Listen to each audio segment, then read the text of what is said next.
about? We wanna know. Are you living kingdom? A kingdom view is what it's all about. We wanna know. Are you living kingdom? Kingdom view.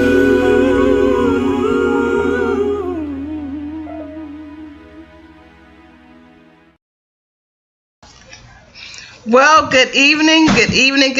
Want to say God bless you to all of you guys that are logging on right now this Tuesday evening. We're so happy that you're here, whether you're watching it now or later on or anywhere around the world. I want to tell you there's some dynamic things that are happening right here on KingCast. Right now, you're watching us on Facebook as well as YouTube. So we're excited that you're plugged in. You've already hit that little bell, subscribe, and notifications. So anytime that we come on live, you are with us. That's what we want. We want to be able to connect with you anytime. We have some great things that are coming just today. We had an opportunity to bring another dynamic person on the network, and you're going to be hearing more from this amazing singer. I'm telling you, don't want to miss it. And then we made some great connections over the weekend at Six Figure Chick event, and it was phenomenal. So I just want to say to each of you, get ready to be inspired, encouraged, motivated. Get some exciting things that's going to help you in your business, your ministry to propel to the next level. That's what this platform is all about, is edifying the body, being that strength to help you push forward and to understand what it is that you need to do in the kingdom to continue on. So what I want you to do right now, I want you to I want you to share, I want you to stay engaged with us on tonight. Also go over to KingCast and chat with us, put comments in. Our producer will be on as well. He'll be behind the scenes letting us know if we're doing okay or not, if we need to you guys can hear us, making sure that you guys can hear us well. On tonight, I have the privilege of introducing another dynamic guest. This month is International Women's Month, and we have been sharing with you just women who we feel are fortified women who have utilized their faith, their courage, and all of those things to help them get to the next level. And see, my producer is fixing the screen while I'm on the screen. So you guys pardon us just for a second. He want to make sure that it is perfect and everything is just right. So there we go. Okay, so I think I can see me. Okay, there we go. I want to make sure I'm not crooked on the screen. All right, so what we want you guys to do is in the comments section, give us some hearts. But what we've been doing for this month of March is we've been connecting with women who have been in ministry for a number of years, and who I feel in watching them, I may not have talked to them every day or even 4 times of the year for that matter, but women who I've connected with over a course of time, who I've watched them. They've been trailblazers. They've been women who have been, they have paved the way for other women like myself who are in ministry and who love helping people. They have been that person to help us forge forward. And they don't do it for fame or for fortune or anything like that, but they've done it because that's what they've been called to do. So tonight is like none other time. I have another guest with me, and I want to read her bio before I bring her on the screen. I want you to know who she is and just hear from her heart on tonight. So again, like, share, comment. We want to see you chat with us on tonight. I have with me on tonight none other than Pastor Reverend Dr. Yolande Palmore. Reverend Dr. Yolande is a distinguished and anointed speaker, teacher, and facilitator. Celebrating 40 years in ministry, she has professionally trained for ministry, developing a foundation of scholarships and academic advancement. She is a graduate of Spelman College with a BA in psychology. Reverend Yolande is a member of the Alpha Kappa Alpha sorority, the AKAs. She received her Master's of Divinity from Union Theology Seminary in New York City, where she met her life and ministry partner of 36 years, Reverend Dr. Joe C. Palmore. Curating her work in ministry, Dr. Yolande earned her doctorate of ministry degree from Union Theological Seminary in Dayton, Ohio. Her doctorate emphasis was in healing and wholeness in the life of Christians, which influenced her dissertation topic, When the Saved Become Free. My God, let me say that again. Her topic was When the Saved Become Free. Affectionately known as Pastor Yo, she often offers her life testimony as an example of restorative power of God. The founder of Restored Peace Ministries, Pastor Yo ministry focus on people who have been hurt, abused, and those who are in chaotic, anxious-driven, and discontent lives. So she is an avid believer that it is only through the restoration of peace in our lives that we find an abundant joy, God's saving grace, and affirmation of God's plan for our lives. I want you to help me to welcome none other than my friend, I would like to just say my friend, and a woman who I've admired for a numerous of years, Reverend Dr. Yolande Palmore. I have to get that right. That Reverend Doctor, got to get that in there. You earned it, and I so appreciate it. Hello, Dr. Palmore. How you doing? Oh, it's good to be here. Yes, so glad that you're with me on this evening as we begin to share, in this International Women's Month. They picked this month out, and it's so befitting. March, springtime, we're springing up, we're springing forward. We got some great things happening, that they would give us this entire month of just awareness about the power of women and what we do. So I know they do it in the world, in the careers and in entrepreneurship. So I want to do it from the kingdom's perspective, and so that's why you're here today. So definitely welcome.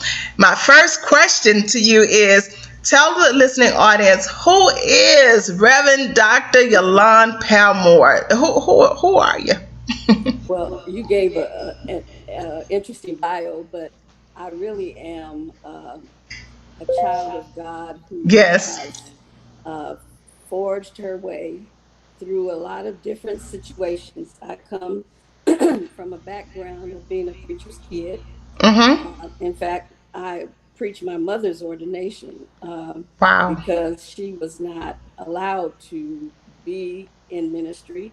She was first allowed to just lead Bible study, and then she was allowed to become a deacon. And finally, my father, who was the pastor at the time, finally decided before he retired that he was going to ordain her.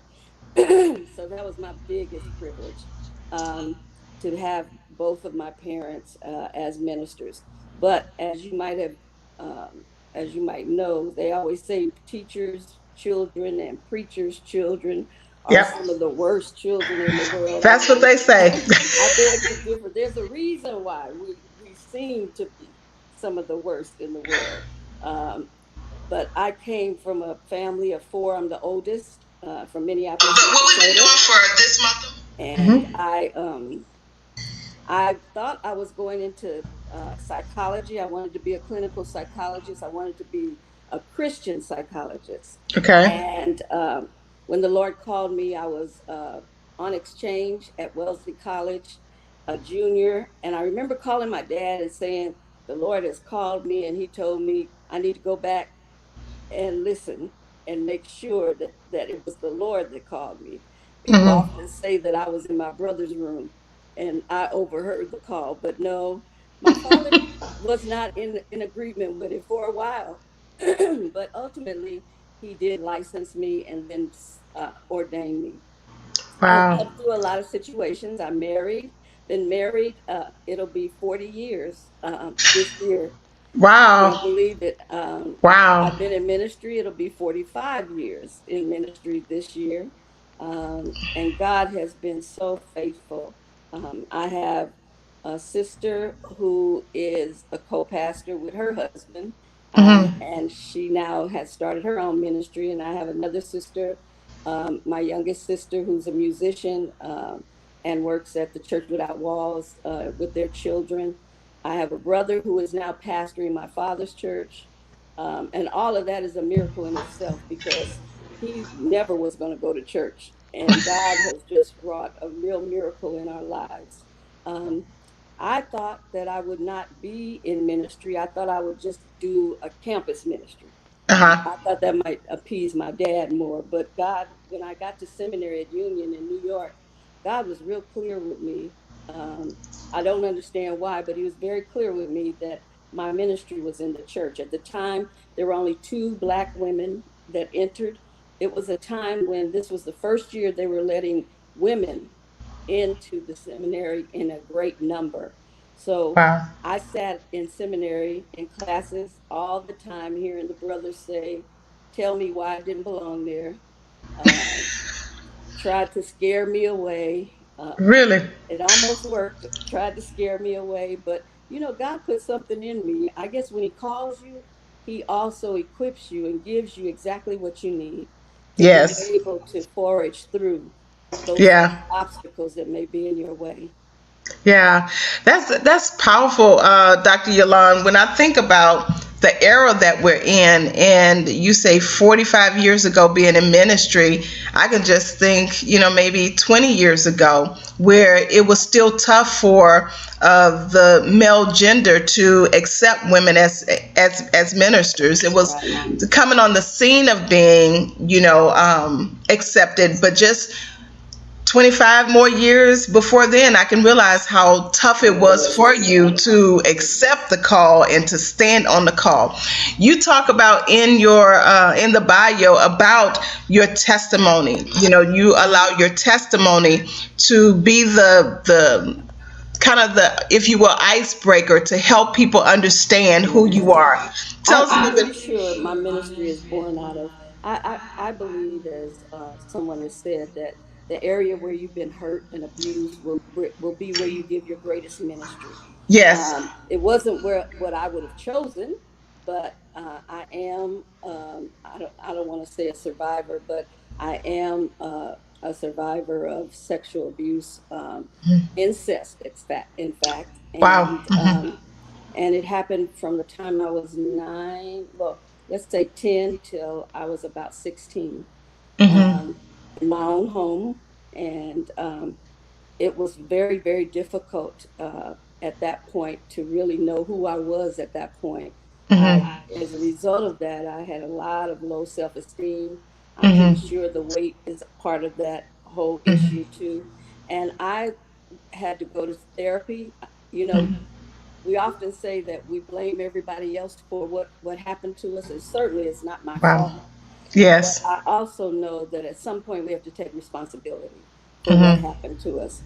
I remember telling my mom one time, I said, the reason, she was telling me how fat I was, and I said, the reason I'm so fat is you took us everywhere to eat all the time.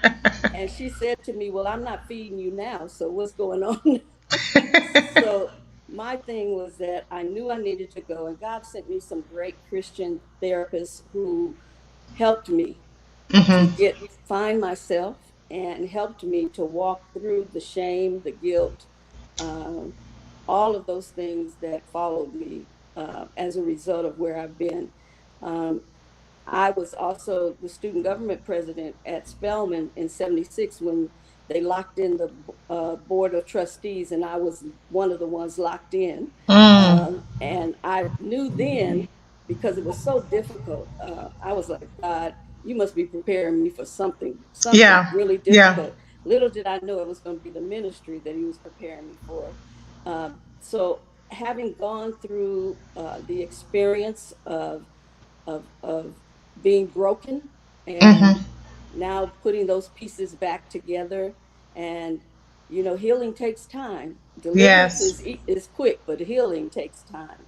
And that's Wow. kind of what my dissertation was about. When the saved become free, everybody that walks down the aisle is not free. Everybody saved is not sane. And Wow. so one of the things that I understood about that is that the sanctification process ought to involve uh, a wholeness process as well. Mhm. Salvation means wholeness. Mhm. And Mhm. so one of the things that I've done in my workshops or whatever is to help people to walk through that sanctification process and Mhm. understand how God is a healer and how Mhm. God can heal our minds and our bodies and also our souls. Mhm. That all of that belongs to Him, and that we owe it to God to give Him our best selves. Yeah. Your testimony is a loaded gun because so many people have dealt with similar things, the exact same thing, and it's a silent Yeah. taboo subject that we don't talk about. At what point did you feel free to talk about it? Is it when you went through therapy and that was part of the process, or at what point you were free enough to say, "This is my testimony"? It was not my choice. I think God orchestrated the whole thing. It definitely wasn't when I was in college. It wasn't even most of when I was in seminary. That's when probably my last year in seminary, I started in therapy. But one Sunday, I was preaching at the church that I was on staff with, and I was preaching on forgiveness. Wow. And I remember looking at the people and saying, "Y'all are looking at me as if y'all think you ain't been through nothing." And the next thing I know, I'm telling my story. I had a good Wow. friend that was in the choir. She said she almost dropped when she, because nobody knew. I was convinced that if anybody knew, they would look at me differently, they would think Yeah. differently. But literally, I cried through a lot of it, but I felt like chains fell from Mhm. me. Mhm. My therapist kept telling me, "You're going to do this one day," and I was Wow. praying, "Oh no, no, no, no." Yeah. The upshot of that is that then I think God let me know that it's time and you're ready. And I'll never forget, people were lined up afterwards saying it happened to me. Yes. It Yeah. happened to me, men and women, not just Yeah. women. And I Yeah. think because of that, people have felt like they could be real with me and Yeah. talk to me at a level that maybe they couldn't talk to other people about. Yeah, that subject is one that's very sensitive to me. I can say it happened to me. I can publicly say that, and I haven't really shared my story or my testimony, how God really helped me to become free. My question in this is both, because right now I feel like I'm on the therapy couch. You have that effect as I well. appreciate that. And do you think that's why you went to college and majored in psychology? Was that part of? I'm pretty sure that I remember one of my therapists said it was a very neurotic decision, but God blessed Yes. his neuroticism. And I do believe that who more could talk about or help or heal and help someone who's broken, who except someone who's been through, who has experienced at the level that I have, uh, especially with women, what this means. Yeah. So you're right. I think even my call to ministry was a way that I used to fix the person Mhm. that abused me, and my Yeah. focus so much was on fixing him that I neglected fixing myself. I remember I went to a conference and um, I was telling her all the things I'd done. I've gone to, sex addiction conferences, I've done this. And she said, "But what about you?" Because I've been trying to understand him. She Yeah. said, the little girl in you has to heal. The little Yeah. girl who Yeah. at 9 or 10 needs to be protected and healed. And it was at that point that I realized that I'd spent a lot of time protecting and and shielding the other person and trying to understand, and very little time on working on this little girl who needed Yeah. to know that she could be protected now. Wow. Is it still a process for you, or would you say you I think it completely is. healed? I think it is a process, but I think every time I tell the story, healing takes place. Um, you know, my family, as a result of my preaching that sermon, I had no idea that people were going to send out tapes, and those tapes went all over. And Wow. so before I could say anything to my family, they had already heard, and they were very angry because they thought that I was on this crusade to, castigate, because, the person, and I really wasn't. Right. And again, it really caused a real schism in our relationship. Um, and the person wanted me to come to his church and explain to his church why. And I'll never forget, my therapist said, "No, you've been protecting him for a long time. Yeah. You need to Yeah. let him stand on his own." Yeah. So Wow. I do think that it doesn't sting, it doesn't cause me to think less of myself. It Sure. doesn't cause me to walk in shame anymore or guilt. In fact, it allows me to know how great God's mercy and grace is. They Mm-hmm. laughed at me as a kid because they said I always wrote to Jesus in my diary. But I Yes. understand that Jesus was the only person that I could really talk to Yeah. about what was going on in my life. And I think that forged a real relationship with us very early. Yeah. Let's talk about ministry for you. You are a dynamic preacher, teacher, developer. You help cultivate the gifts that are in people to bring out the best in them. That's probably one of, the traits I know is being able to help people to see who they are and how they fit into the kingdom. At what point did you know that was your gifting as far as Christian development? I Well, actually, in seminary, we were asked to find a church to work in.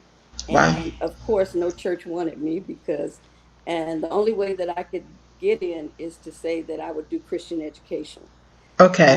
The first time I worked at a church in Harlem, um, the only thing he did was allow me to teach. And he would introduce me every Sunday and say, "She says she's a preacher." I Mm-hmm. never got to sit in the pulpit. I never got to preach. I never got to do anything. But the irony of that is that when he retired, he called me and asked me to preach for him. Mm-hmm. That was just the most amazing thing in the world to me. Wow. Um, but I think because I was put in that position so much, um, even though I tried not to enjoy it or appreciate it, it really helped me to understand at least some of my gifting. And Yeah. when I came on staff, I've been on staff at three large churches as assistant pastor. It's really when that developed for me and when I really saw the difference it made. Um, it was almost overwhelming because I have been in a position of denying my gifts and having everything denied for me, that it was Yeah. very hard to accept Mm-hmm. uh, the fact that God was using me in the way He was using me. Wow. Um, Wow, that's good, Pastor Yolande. You talk about also in your bio about focusing on hurt people and people who are in chaotic situations. And let me preference where I'm going with that. In ministry, and we've seen this over in your experience in ministry too, you may have witnessed this. When people get hurt in church, they tend to use that as a revolving door to go to another church and to somewhat probably experience the same hurt, because churches are not perfect. But we carry this church hurt. We carry it from church to church without being healed. And so my point to that is, how have you seen that, and how do you help heal what is broken when the hurt people begin to launch ministries from a hurt place? wow, that's deep.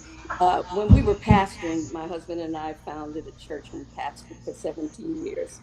We definitely saw it. When people would come to our church, we could tell the areas that were broken Yeah. because they acted out in those areas. It's like a dysfunctional ministry, or whatever. We could tell what hurt them or broke them at the other church. Sometimes they would tell us, sometimes they wouldn't. But one of the ideals that we had is that we needed a class to help people deal with church hurt before they could Wow. even deal with being part of another family, Wow. because their distrust was so great. There was a lot of sexual abuse, a lot of for men and women. And I think the fact that we were both pastoring, it provided an opportunity for both men and women to be able to heal. We were very intentional and understood that part of our mission at that church was to heal. So many people come up to me now and tell me, I used to go to your church. I was so broken. Ministers, and you heal, Yeah. and you don't know that you were a healing presence. And I didn't, had no Wow. idea. But the only thing about a church where hurting people and broken people come is that they come and they go. They come Yeah. and they go. They Yeah. come and they go when they think they have been healed. You know, Yeah. Yeah. Wow. and they'll say stuff like, this church isn't feeding me anymore. And Uh-huh. I'll always ask them, well, who did you feed while you were here? You know, Wow. what was it that God wanted you to get out of this process?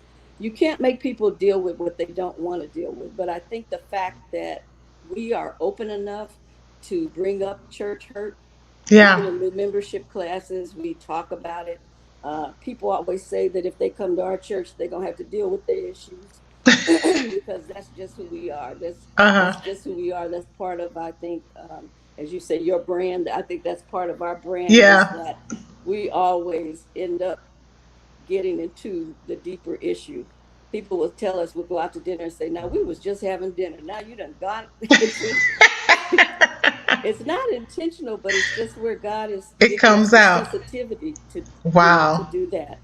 But I've seen it, and I've been hurt a lot by the church. I Sure. know a lot of pastors that have been hurt by the church. People think only pastors hurt people, Yeah. but people hurt pastors a lot. Wow. And one of the books that I'm writing about, called The Post Traumatic Church Syndrome, I am doing a chapter on why does the church keep hurting me? And and I got the idea actually from some other women ministers who have Wow. also been hurt in the church. Even though it's been open for us to come, the reality is that we don't have the same advantages Yeah. as the brothers. I remember when I was pregnant and I had to work up until my 9 months until I Hmm. almost delivered, because that pastor told me, I'm not gonna give you any special privileges. But Wow. yet the brother whose wife was pregnant got to take off, and I think part of that was my own doing because I wanted to prove. Yeah. And that was really hard, as a pioneer. You want to prove to them, because if you mess up, they might not let anybody else come. That Sure. was the burden that I carried, and I worked for some people who I think, when you're in a mega church, you work for people who, it's always the next thing. What's the Yeah. next thing? What are Yeah. you going to give us next? What are you Yeah. going Yeah. to give us Yeah. next? And Yeah. so one of the benefits of having our own church was that I didn't have to produce. I could take the time to heal. Um, but it also prevents you from being in your passion as much as you'd like to, because Hmm. pastors are called to do, you got to be a teacher, you got to be a janitor, you got to be a finance person, you got to do. So I didn't get the chance to do the things that I really had passion for. And I Hmm. realize now, at this season of my life, God is giving me that opportunity to really go full force with that.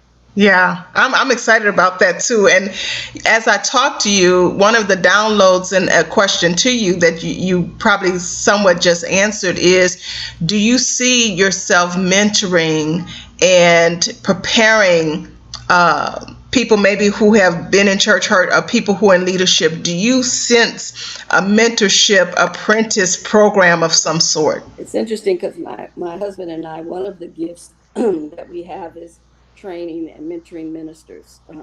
We had a real, uh, it was pretty inclusive, a very difficult training situation for our ministers. And it dealt with, you know, not being able to help from their places of hurt, to be able Yeah. to not, not spread your stuff all over people.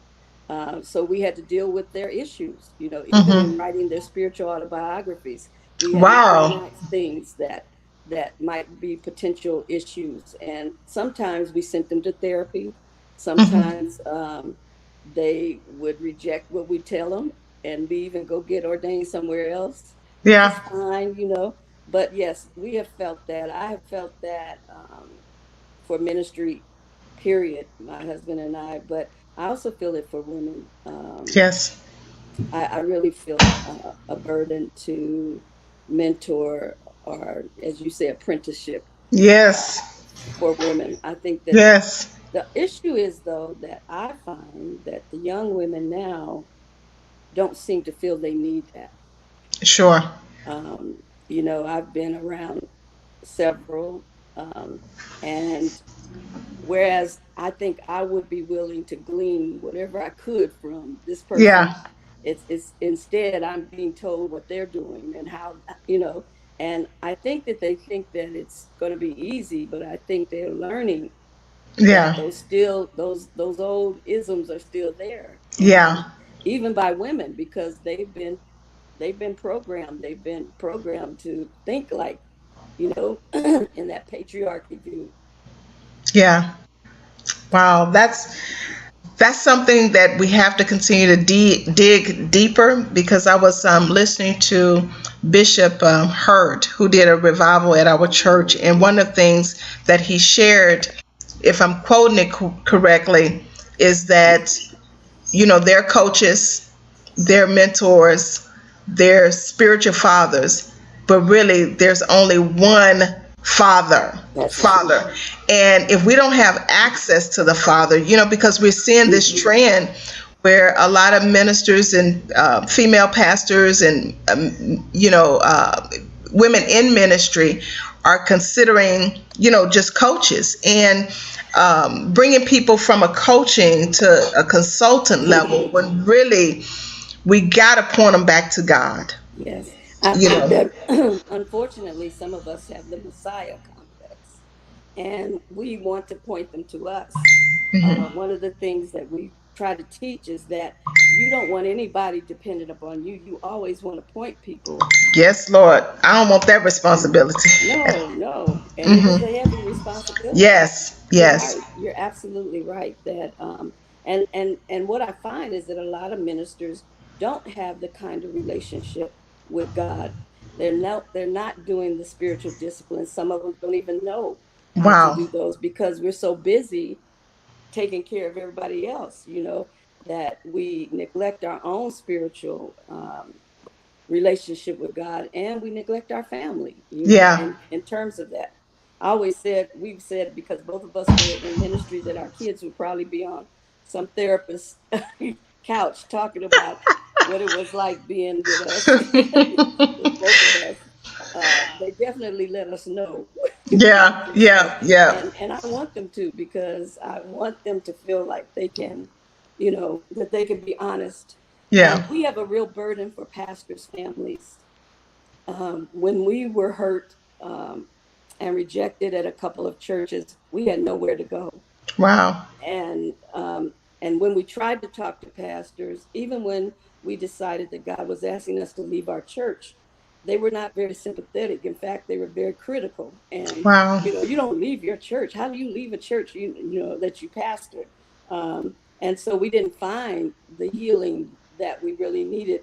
And when we started looking it up, there were white places way away that charge a lot of money for you to go. Sure. And that alerted us to the fact that we knew that there was a need, but it is such a secretive, It's tabooed. yes, it's very tabooed. And especially for if your husband is a preacher and you're the spouse, I know, being in a family, you're not supposed to expose all that. Yeah. But if you want your family well, and if you want to be well, I think we have toyed with doing a retreat or a conference or something for preachers and their families. And maybe this talk with you is going to, because we have a lot of pastors that call us Yes. when they're going through something. and we're like, why? You know, but we understand, and we may never hear from them again. Yeah. Yeah. But Yeah. that's that. I want them to feel like they have a safe place, because we didn't have a safe place to be Yeah. able to Yeah.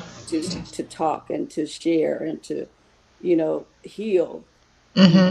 from that. And a lot of times, in your dissertation proves that um, when a ministry is birthed from us, is birthed from a place where something was absent, Oh. where we didn't get it, and now we're the vessels that God decided to use as this pilot program. You're right. If You we know, choose to do that, some yeah, people and are like, I made it, you make it by yourself, exactly, but that's not your heart. No, that really isn't my Yeah, heart. and so now, we're forced to do something in this time, in this new era. As our pastor would say, this is a new era. There were four other eras before this one, when Oh you had the gosh. horses, and you had, then you went to Ford, and they, started making cars, and then we introduced internet and some of the technology, and now we're in this era where innovation, Yes. creativity, Yes. fortitude, Yes. to create that which does not exist. And Yes. so that's what I'm so excited about. And let's talk about, for the next few minutes, about this pandemic that hit our country. It didn't just hit our city like the ice did. It didn't hit our state. It didn't hit, just a particular reason. It hit the entire world. And so, how have you guys positioned yourselves in the ministry to kind of press through that, and just speak to what the pandemic, from your perspective as a pastor, what it means to the kingdom? What does it mean to the church? I've often said that God has sent the church to their rooms and told them, till they get this right, they're not coming out of it. You know how your mama sends you to your room Go and to say, your room. till you clean this room up, don't come out of here, My God. And I'm hoping that we as pastors and churches are becoming sensitive and listening to what God is saying to us, because I think we've preached for a long time that the church is not the building, Yes. but now having to live it.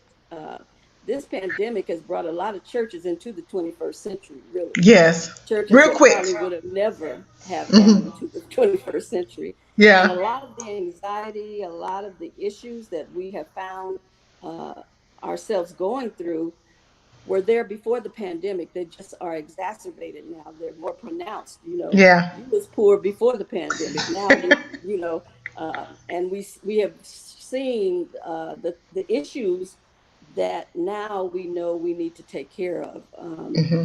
And some of them we waited too late to take care of and have to deal with it in a different way. Um, it was in one way, it was difficult for us because we had left our church and we didn't have a church body, a church Hmm. family, and we missed Hmm. that church family. I'd been working part-time with the church on staff, and but we came up with the idea of 4 days a week we went to the library, we studied the word, Hmm. we studied a book, each week, and we prayed together. We Hmm. didn't know what we were praying, what we were fortifying ourselves for, but we knew Hmm. God had asked us to do that. And for me to get up early was a miracle, I'm trying to for tell me, you. because I am not an early person, but my husband had me getting up, going to the library, praying. We would teach, one would teach 1 week, the other one would teach, but it really kept us connected. And it made me realize that all the times I said I was too busy, to really spend time with God, that wasn't really the truth, because now we had time. And Yeah. what do we choose to do instead? I think it took a while for us to get moving. Hmm. Um, I was still so busy asking God, what are you trying to teach us? What are you trying? And asking every preacher I could find. Little did I know that God was going to use us to talk to people, because it was then that we started Arise Unhinged, right? In the pandemic, it's been almost 9 months now. And Wow. and it was not anything that we came up with, for real. I mean, a pastor called us one day and said the Lord told him to tell us that the playing field has been leveled. Nobody has a building, and you all still have a ministry, and you Yes. all need to get started doing something. And usually we are like really fanatics about planning and has to be Yeah. perfect. Sure. My oldest son was like, just do it. Just Yes. do it. It was a big risk. He's the one that taped us and got us started. Um, and now we have just been amazed at the response. We knew that we didn't want to be on the social media teaching and praying and preaching because we've seen so many people do that. Sure. But it Sure. seems that God has asked us to begin to speak to the situation, the pandemic that we're in. And he gave us Isaiah, as we started with that Isaiah 40th chapter. I mean, it just walked right into what all we've been dealing with, how we need to Wow. wake up the darkness. Um, and it has blessed us tremendously. It has blessed us in a lot of ways that we didn't even know we needed. Well, let me say, you ain't seen nothing yet. Let me say that to you. You and Dr. Joe are a gift to the body, and we have need of you. We have need of you for your years that you have labored, serving other ministries, serving mega ministries across, in Houston, and being a vital role model for women and for women who are in ministry. We have need of you. And so I can't wait to see how God would thrust you both into your next place in continuing to be that light. Speaking of that, we know some of the things that are on your heart, but, where do you see, as we talk about and kind of still mention about the pandemic, where do you see The church. this? Yeah, where do you see the church? I don't think the church will ever be the same. Uh, I keep hearing people say, "Oh, I can't wait till we can get back to church and do what we did." It's never going to be the same, and I think that's a good thing in a lot of ways because we would not have been moved to do anything had we Yes. not, had we not gone through this, and we didn't know what we could do. You know, Yes. Wow. I think the church has to become much more externally focused instead of internally focused. Um, I walked around and I rode around and saw all these empty church buildings and was like, and what for? I'm hoping that pastors and ministries will turn their buildings into more external community focused Yes. things, instead of building the biggest cathedral. What Yes. can we build in our community? People are hurting. Yes. This pandemic has caused great loss. It's caused a lot of things. And this ought to be the church's shining hour. This is when we Yes. ought to be out there as lights Yes. in this darkness. Some of us may need a little push. Some of us may need some training. But I think that that's going to be one of the things that we've got to do is we've got to prepare ourselves for this new generation, as you say, this new season. But Yeah. also, there are a whole bunch of people that have learned how to go to church by looking at TV now. Yes. And Uh-oh. I don't know if they will be as motivated to be there every Sunday. The church is going to have to offer something more than what they did before. I really believe that. Wow, you just said so much. Allison Booker Brooks says, yes, indeed. Oh, Allison. Pastor Yolande, yeah, we do have need of you guys, and I can't wait to see what God is going to do, with your ministry. Tell us even now, you have poured so much just in that little moment. The interview itself was loaded with nuggets and loaded with things that can help people to come out of whatever situation they're in. But how can we support your ministry? I don't know if you guys, and I'm apologize, I got something to make up in my eye. But how can we support, be a blessing to your ministry? Do you have Cash App? Do you have? Yeah, Yes, tell us. we have a Rise Unhinged where we are live on Facebook for about 20 minutes, twice on Thursdays. Thursday morning at 8:30 a.m. and Thursday evening at 6:30 a.m. And we offer an opportunity for people to sow into our ministry. And they can do that at Cash App is $Pastor Yolande, $Pastor Yolande, or send it by Zelle, either way. We would love for you to come and be a part of that. Also, we leave all of our encounters on our YouTube channel and Okay. on our Facebook channel. So even if you miss us, you can always pick it up.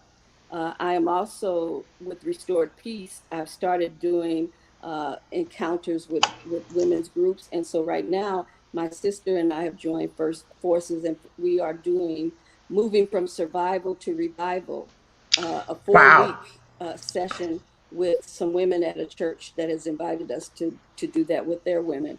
And it's been Wow. real exciting. People, we don't charge a lot, but people still are caught off guard because they don't want to pay. So one of the ways you support the ministry is by pouring into the ministry. Yeah. This is what we do. Yeah. And the Bible speaks to that. I don't have to Yeah. go into that, but it would be great for He's you worthy of guys his honor. for you guys to share that with other people, and we certainly are available to Yeah. work with churches and their ministries in particular. Yeah. Yeah. Well, it's definitely needed. Definitely something that is very, during the pandemic, people are looking for answers. They're looking for their way out. They're looking for, and how we know that the church was not prepared is because who's buying up all the cameras? Who's buying up all the technology things? We were not prepared for this. Who's setting up, these electronic opportunities for people to give? We were just not prepared. So it is a sign that we have time. It'll provide a new opportunity to a new area of ministry. Mm-hmm.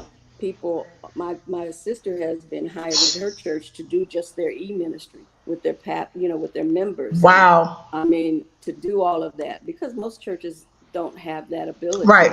Right. That person, but that's going to be an area. Because I think now we see how the advantage of being able to reach people beyond our buildings. Several people have told me that they've had more people online than they've seen in the building. That's across the board. But here is the thing with that. If it took the pandemic for us to come from behind the four walls, and so that the ultimate goal of the Father is to reach the masses, and he did it through this way, it only behooves us to be more prepared with ministering to those people who are lost, who would never enter a church building, but they're on this browser for us to connect with. And that's so why we need people like you, and we're going to need some training. Yes. I'm so excited about what's next for you. Do you have any last minute shout outs, or anything you would like to say to the people, anything you would like to share before we dash off tonight?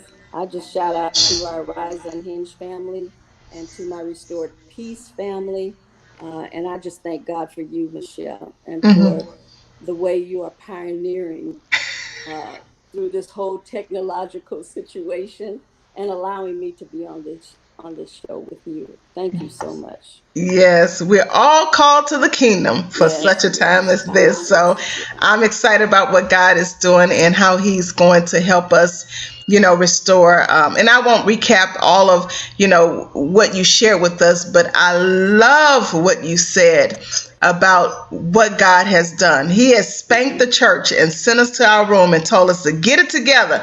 Don't come out of your room until you get it together. Go to those secret closets. He could have allowed the church to keep going on like come on.